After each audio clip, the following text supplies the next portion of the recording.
Hello YouTube, Redneck Reloader here. I'm sitting out in my shed. I'm getting ready to do some reloading, but I had to do a little maintenance first, and I thought I would make this video and share with you. I am replacing a decapping pin on my 40 Smith & Wesson die. So if you haven't broken a decapping pin or bent one, you're going to someday. I've done a few. That's the pin out of my 40 cal die. I sat down to reload some ammo. I only decapped a couple of cases when this happened. I had an off-center hole, hit it, bent my pin. I did not have any spares, so I just ordered some spares. I'm going to fix it today, but I was going to show you a little bit about that. So I mostly use RCBS dies, and this is the decapping unit from my 9mm dies.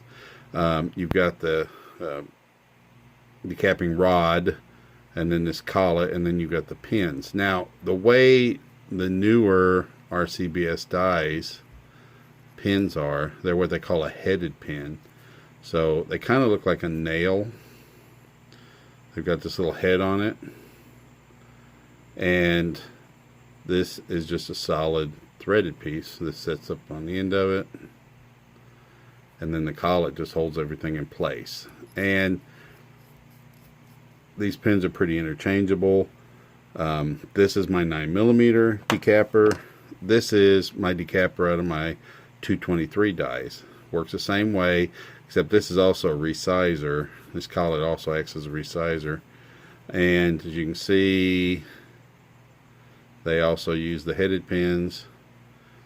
These pins happen to be the same size as the 9mm, so I have a few replacement pins here, and I can replace them for either one of these dies. So the problem was, I sat down to do a little reloading the other day with my 40 caliber Smith & Wesson, 40 caliber Smith & Wesson dies from RCBS. These are a little bit older. They're carbide dies, so they're not real old, but the decapping pin looks slightly different on this one. It's a little bit older, and this is the 40 caliber here. Now this one uses a little bit older style decapping pin, where this piece is not solid. It's actually split, if you can see the split there. And it just uses a straight pin. It's not a headed pin.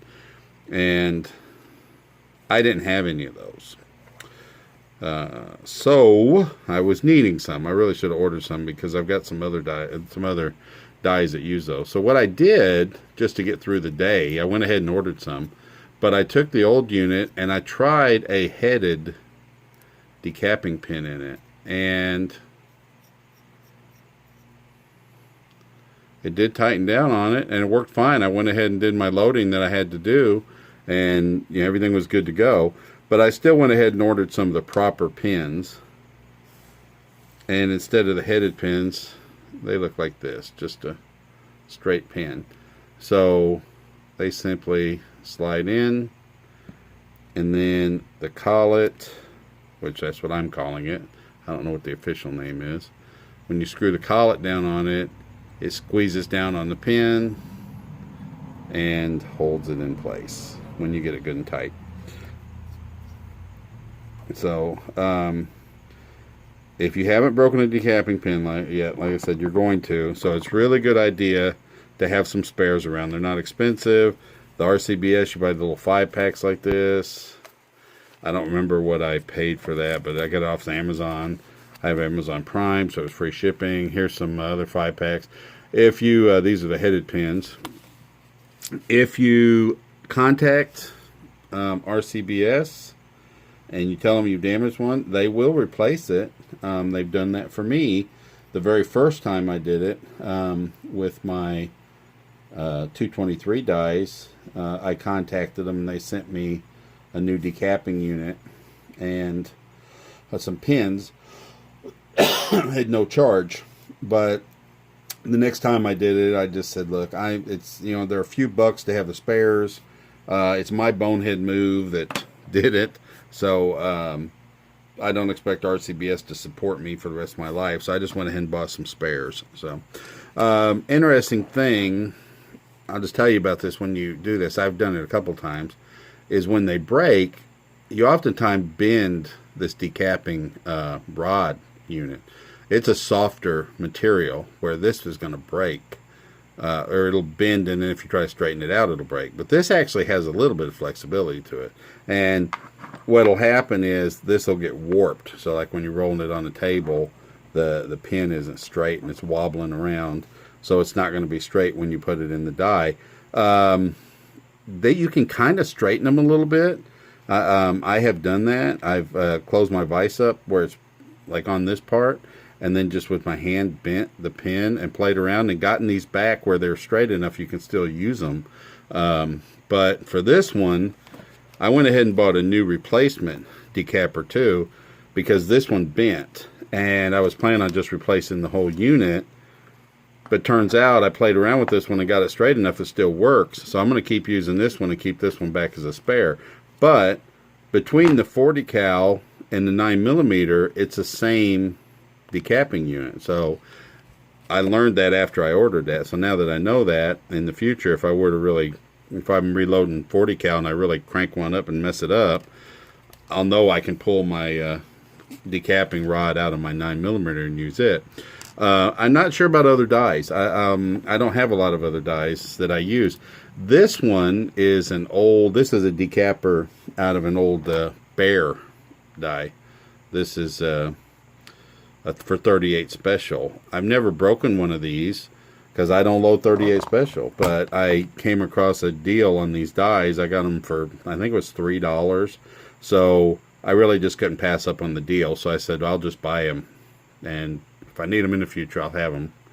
But this is a combination decapper and resizing. So you can see it decaps, resizes here, and then actually builds the case mouth, because this is a 2 die set. This uses the same style of straight pin.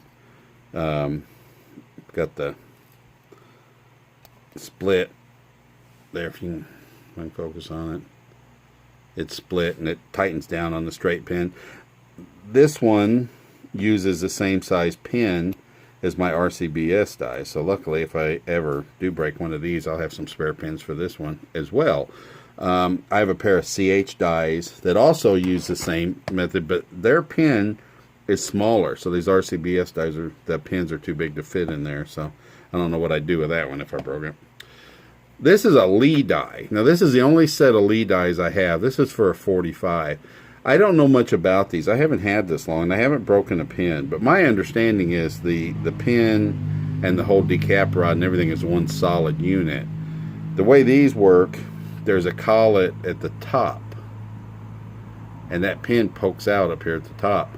The idea behind it is if you hit an obstruction and you push this up, this pin will pop out at the top and the pin will retract and not break. And then you loosen this collet, push the pin back down flush, and tighten the collet down again. In theory, that sounds like a great design, and you don't have to worry about replacing broken pins. But on one of the reloading forums I'm in, all the time I see these guys referring to these Squirrel Daddy replacement pins, and they make hardened replacement pins for the Lee dies, and they seem to be pretty popular. So that leads me to believe that you could break those Lee dies, because otherwise they wouldn't be selling the pin. But I have just been lucky, I guess. I've never had any problems with that one. I'll just have to cross that bridge when I come to it. So that's about it. I'm just going to get back to reloading here. While I was replacing that pin and fixing it, I thought I'd do a little video here. If you've never broken one, just kind of get you familiar with the process. It's not that big a deal. You should keep some spares on hand, because if you're like me, I work a lot. I get a day off. I come out here to reload. It really sucks to, pull the handle 2 or 3 times, break a pin, and then you're dead in the water for a week or 2 while you're waiting for parts to get shipped in. So I try to keep some spare stuff. Thank you very much. God bless you all.